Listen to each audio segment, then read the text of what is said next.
News చూస్తున్నాం. Shamshabad airport కి bomb బెదిరింపు కాల్ వచ్చింది. ఆమ్స్టర్డామ్ నుంచి వస్తున్న ఒక ఫ్లైట్ లో బాంబు ఉన్నట్టు మెయిల్ చేశారు. ఏం జరుగుతుందో అంటూ వాళ్ళ ప్రాణాలను అరిచేతిలో పెట్టుకొని భయపడిన పరిస్థితి. మొత్తానికి అయితే అది ఫ్లైట్ ల్యాండ్ అయిపోయిన తర్వాత కూడా దాన్ని ఒక ఐసోలేషన్ సెంటర్కి తీసుకొని వెళ్ళి ఆ ప్రయాణికులను ఇమీడియట్గా దాంట్లోంచి దింపేసి లగేజ్ ఉండంగానే ఆ ఫ్లైట్ మొత్తాన్ని కూడా ఆ బాంబ్ స్క్వాడ్ క్షుణ్ణంగా పరిశీలించినట్టు తెలుస్తుంది. పరిశీలించి దాంట్లో ఎటువంటి పేలుడు పదార్థాలు లేవంటూ నిర్ధారించారు. మొత్తం మీద కొంత హై టెన్షన్ వాతావరణం అయితే నెలకొని ఉండే. దీనికి సంబంధించి మరింత అప్డేట్ తీసుకునే ప్రయత్నం చేద్దాం. ఇటు మా ప్రతినిధి ఇన్నారెడ్డి అందుబాటులో ఉన్నారు. ఇన్నారెడ్డితో మాట్లాడి తెలుసుకునే ప్రయత్నం చేద్దాం. ఇన్నారెడ్డి, చెప్పండి, అసలు ఏం జరిగింది? ఎన్ని గంటలకు వస్తున్న ఫ్లైట్ని దాంట్లో ఒక బాంబు ఉందని చెప్పేసి మెయిల్ ఎన్ని గంటలకు వచ్చింది?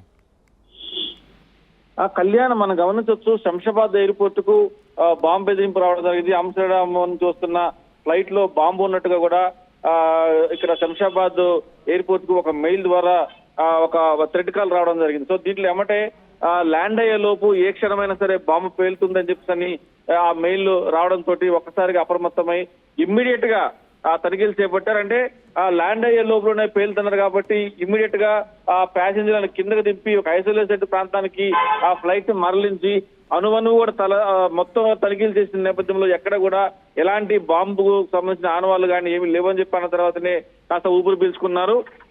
దీనికి సంబంధించి సేఫ్ గా ల్యాండ్ అవడం, ప్రయాణికులు కూడా సేఫ్ గా దిగడం తోటి ఎలాంటి హాని జరిగే అవకాశం లేదని చెప్పని, అలాగనే ఒకవేళ నిజంగానే ఫ్లైట్ లో ఏమన్నా ఉందా అని చెప్పేసి కూడా ఒక ఐసోలేటెడ్ ప్రాంతానికి ఆ ఫ్లైట్ ని మరలించి మరీ తనిఖీలు చేసినప్పుడు కూడా ఎలాంటి బాంబు లేదు నిర్ధారణ చేశారు. మొత్తం మీద ఒక 30 గంట పాటు ఒక ఉద్రిక్త వాతావరణం నడుమ ఎప్పుడు ఏ క్షణాన ఏమవుతుందని చెప్పని అందరూ కూడా చాలా టెన్షన్ ఫీల్ అయ్యారు. ప్రస్తుతం అయితే మాత్రం అధికార యంత్రాంగం స్పందించారు, అలాగే బాంబు స్క్వాడ్ స్పందించారు.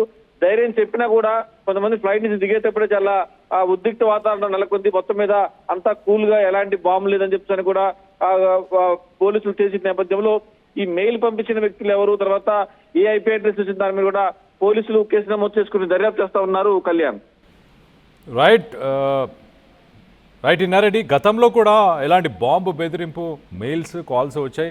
అసలు ఎవరు చేస్తారు సాధారణంగా? ఈ ఫ్లైట్స్నే ఎందుకు టార్గెట్ చేస్తారు? పర్టికులర్గా ఈ కంట్రీ నుంచి వచ్చే ఫ్లైట్ కానీ లేకపోతే ఇతర దేశాల నుంచి పర్టికులర్ ఫ్లైట్లోనే ఈ బాంబు ఉంది అంటూ కూడా ఆ మెయిల్స్ చేసే వ్యక్తులు ఎవరై ఉండొచ్చు?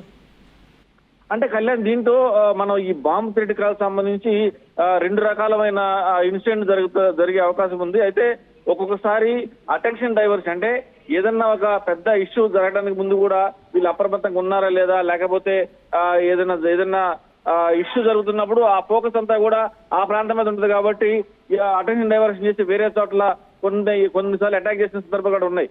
సో ఎక్కువ శాతం అంటే ఎయిర్పోర్ట్ కి బెదిరింపులు వచ్చిన తర్వాత ఈ రకమైన బెదిరింపుల్లో 99.9% ఎప్పుడు కూడా అన్ని ఎలాంటి బాంబు లేని సంఘటనలు జరిగినాయి.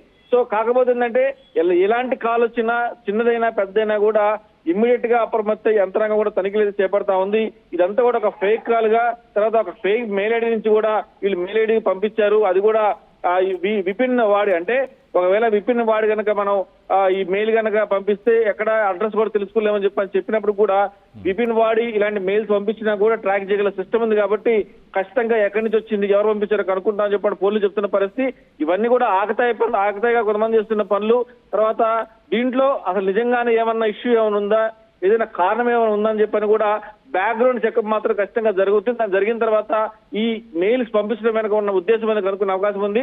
ఎక్కువ శాతం ఈ ఎయిర్పోర్ట్ కి వచ్చే బాంబ్ థ్రెడ్ కాల్స్ అన్ని కూడా ఫేక్ కాల్స్ ఎక్కువగా ఉంటాయి. అయినప్పటికీ కూడా యంత్రాంగం ఎప్పుడు కూడా అప్రమత్తంగానే ఉండి తనిఖీలు చేపడుతూ ఉంటుంది. Kalyan, right Inna Reddy, thanks for the latest update. మొత్తం మీద ఆమ్స్టర్డామ్ నుంచి హైదరాబాద్కి వస్తున్న ఒక ఇంటర్నేషనల్ ఫ్లైట్లో బాంబు ఉంది అంటూ కొంతమంది దుండగులు మెయిల్ని పంపించారు. ఆ మెయిల్ని ప్రస్తుతానికి పోలీసులు ట్రేస్ చేసే పనిలో ఉన్నట్టు తెలుస్తుంది. ఆ ఫ్లైట్ ల్యాండ్ అయిన వెంటనే దాంట్లో ఉన్న ప్రయాణికులందరినీ కూడా కిందకి దింపేసి ఒక ఐసోలేషన్ సెంటర్కి తీసుకెళ్ళడం జరిగింది. అక్కడ క్షుణ్ణంగా బాంబు స్క్వాడ్ చాలా క్షుణ్ణంగా ఆ ఫ్లైట్ మొత్తాన్ని కూడా పరిశీలించారు. దాంట్లో ఎలాంటి పేలుడు పదార్థాలు లేవు అన్న తర్వాత కొంత ఎయిర్పోర్ట్లో ఊపిరి పీల్చుకోవడం జరిగింది. సో ఎయిర్పోర్ట్లో మిగతా ఫ్లైట్స్కి ఎక్కేవాళ్ళు కానీ దిగేవారు కానీ మిగతా ప్రయాణికులందరూ కూడా ఒక్కసారిగా కొంత భయభ్రాంతులకు గురయ్యారు. ఎయిర్పోర్ట్ ఏ క్షణానైనా ఎయిర్పోర్ట్లో ఉన్న ఫ్లైట్ పేలిపోయే అవకాశం ఉంది అంటూ కూడా వార్తలు రావడంతో కొంత హై టెన్షన్ వాతావరణం అయితే నెలకొని ఉంది. ఈ ఆమ్స్టర్డామ్ నుంచి వచ్చిన ఈ ఫ్లైట్ని ఎందుకు టార్గెట్ చేశారు అంటే ఇప్పుడు మా ప్రతినిధి చెప్పినట్టు ఇతర కారణాలు ఏవైనా ఉండొచ్చు, మిగతా ప్లేసెస్లో జరిగే విషయాలను కొంత డైవర్ట్ చేసే ప్రయత్నం చేయడం కానీ డిస్ట్రాక్షన్ లాగా యూజ్ చేసే అవకాశం ఉంటుంది. అలాగే సాధారణంగా ఇలాంటి మెయిల్స్ చేసే వాళ్ళందరూ కూడా